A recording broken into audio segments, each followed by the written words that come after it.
coverage you can count on. KOMU 8 News starts now.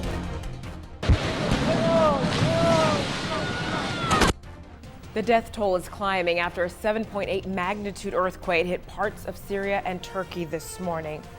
Good evening, everyone. I'm Evie Allen. Thanks so much for joining us. Over 3,700 people are dead and thousands injured.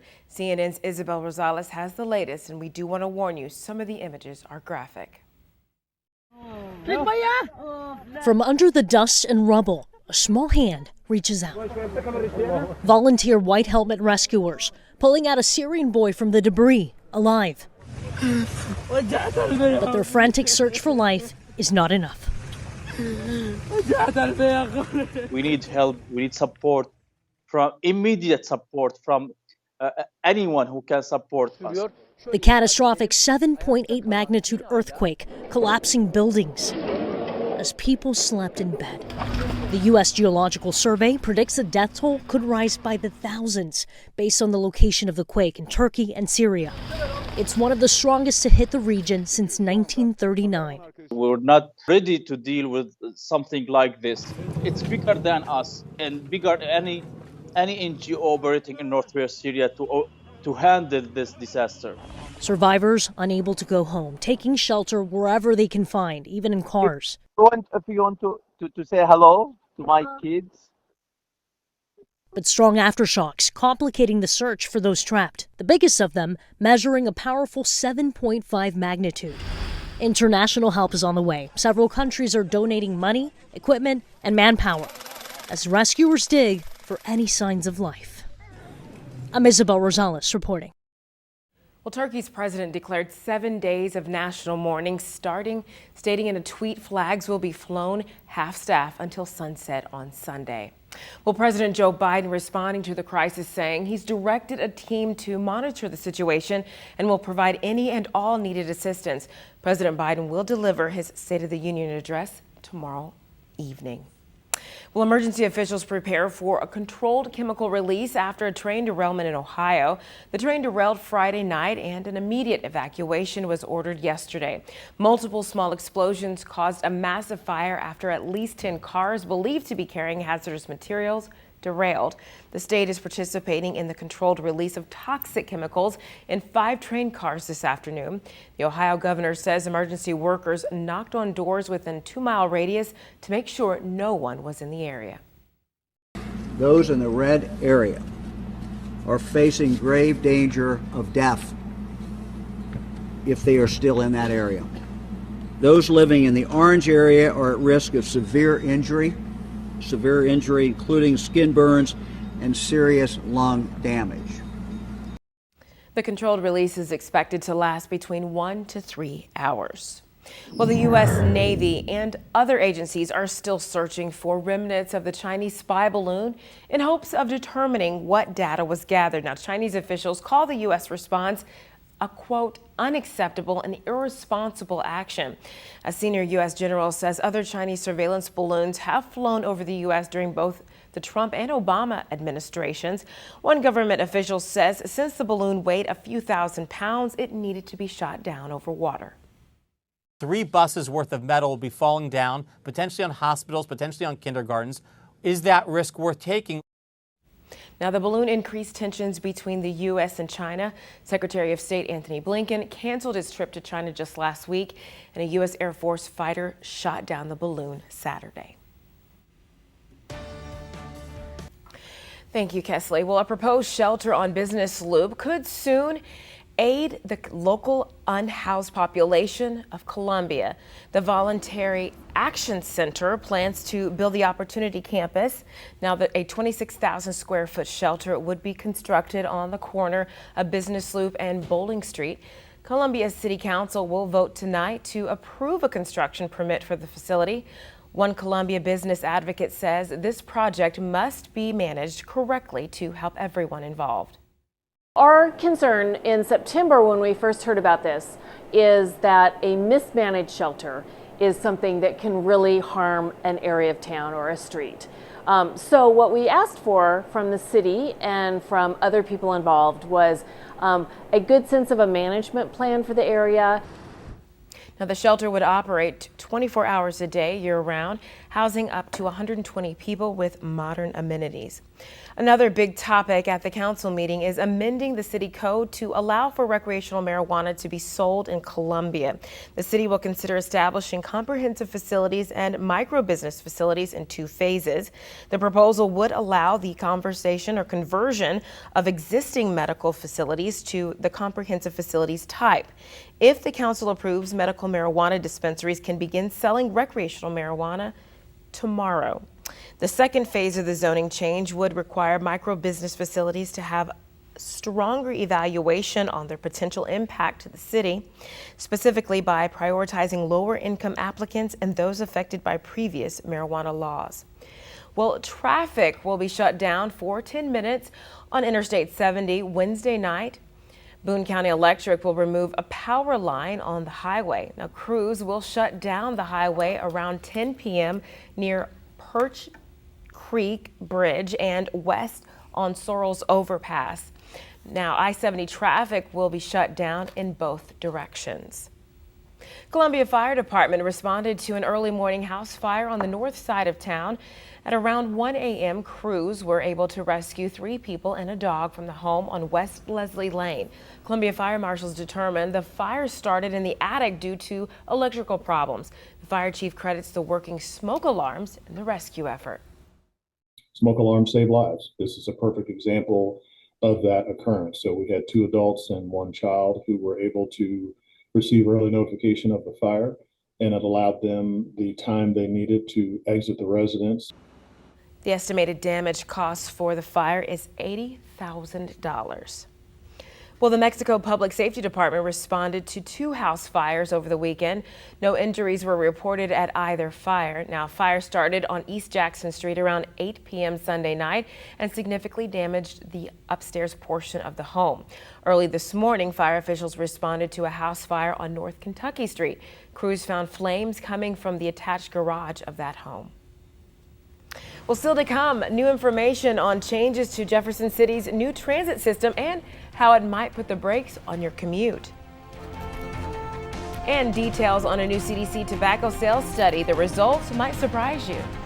And winds are actually starting to die down as we head closer into the evening, still coming in out of the south, bringing us that warmer and more moisture with that air. And coming up, I'll tell you what that means for the next couple of days. Plus, you're taking a live look over the Roachport. KMU8 News at 5. Coverage you can count on. Well, bus riders in Jefferson City now have to wait longer. Today, Jeff Tran rolled out a new route system, condensing its routes from 6 to 3, doubling the wait time. KMU8's Kobe Zach was at the station to see riders' reaction. Jeff Train is vital transportation for many in Jefferson City. A lot of us that have appointments, things like that, we're missing them because now the route is longer. I think it's like 80 minutes instead of 40. The new routes doubled the previous wait time, and that forced riders to adjust their schedules. I take it to go to the grocery store. I take it to like I had a doctor's appointment today. To make sure I got there on time, I had to come an extra hour early. This comes after Jefferson City Council voted in January to raise bus fares by 50%. That means a $1 bus ride now costs $1.50. People are like, okay, we're paying more, so why are we not getting the service that we require? One Jeff Tran employee says that the driver shortage is to blame. Everybody's fighting that problem. Not enough staff. How you give service if you ain't got staff? He says that the long hours for drivers could be a main factor in the shortage. We start at 6:30 in the morning, we don't get done to 5:30, so you got a long period there with 6 buses running, and then with the routes that we're running, it's just kind of hard to keep that staff. But he says that he's still optimistic because he's seen it before. Been here going on 16 years, and this is not the first time this has happened, so it's just a matter of adjusting. In Jefferson City, Colby Zach, KMU8 News. Well, the Jeff Tran will provide a more detailed presentation on the route adjustments at Thursday's Planning Committee meeting.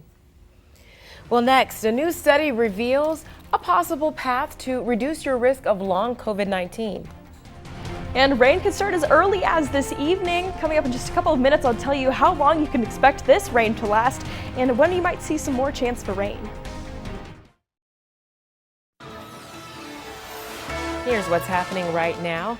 The American military says it had a, quote, awareness gap that allowed 3 other suspected Chinese spy balloons to pass through the U.S. during the Trump administration.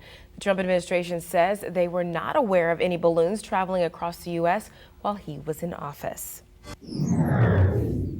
Well, in the coming days, the FBI plans to search former Vice President Mike Pence's Indiana home for classified documents. Now, the search comes after Pence's legal team found a small number of documents at the house.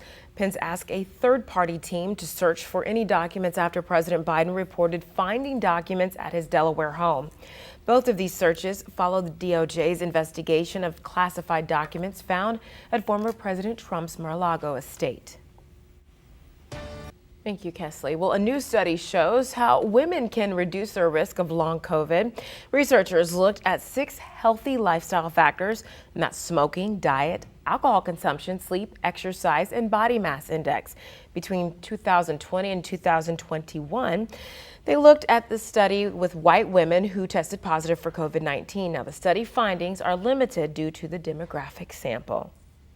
Well, a study by the CDC shows the majority of Americans support a tobacco sales ban. The survey found about 62% of adults supported a policy prohibiting the sale of menthol cigarettes, and around 57% supported a policy prohibiting the sale of all tobacco products. In April of 2021, the FDA announced plans to ban menthol cigarettes and all flavored cigarettes. Well, the FAA plans to fine United Airlines $1 million for not performing pre-flight safety checks. The FAA says the airline got rid of a required fire system warning check. Planes flying from June 2018 to April of 2021 were not checked. Now, the company has 30 days to respond to the FAA.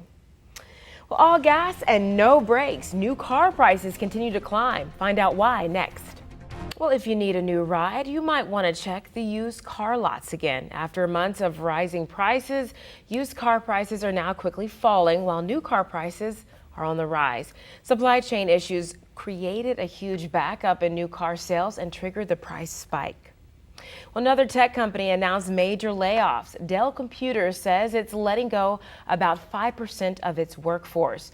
That's more than 6,000 people. Oh boy, the company blamed the layoffs on, quote, challenging global economic environment. Dell is the most recent tech giant to have significant job cuts following Amazon, Microsoft, and Facebook parent company Meta. Well, feeling lucky, another chance to win big money comes tonight. The Powerball jackpot is up to an estimated $747 million. That's the 9th largest Powerball jackpot, and the draw will come later tonight. The last big lottery won $1.35 billion in Mega Millions. Ooh, I need that. Well, we'll have one more check of your forecast after the break. Here's a recap of our top story. Jefferson City rolled out its new transit system today, condensing its routes from 6 to 3, which has doubled wait times for some commuters. Now, this comes after Jefferson City Council voted in January to raise bus fare by 50%. Jeff Tran will provide more details on the route adjustments at the February committee meeting. Now here's a look at what we're following for KMU8 News at 6. MoDOT is struggling to find enough workers to take care of the state highways. Find out how this will impact travel conditions in the future tonight at 6. Temperatures starting tomorrow a little bit on that chillier side. Temperatures back starting in the upper 30s, but we do get to temperatures back into the upper 40s by the afternoon hours. Seeing a little bit of cloud cover still, but mostly dry. Any rain tomorrow should stay well south of mid-Missouri, closer to I-44. That's not going to be the case for Wednesday. We do see a little bit of an increased chance for some rain chances, especially Wednesday afternoon and evening. But good news, we do start to dry out as we head towards the weekend. Very happy about that. It was so nice today. It really was. A little too windy for me, but That's true. We'll see you back here at 6.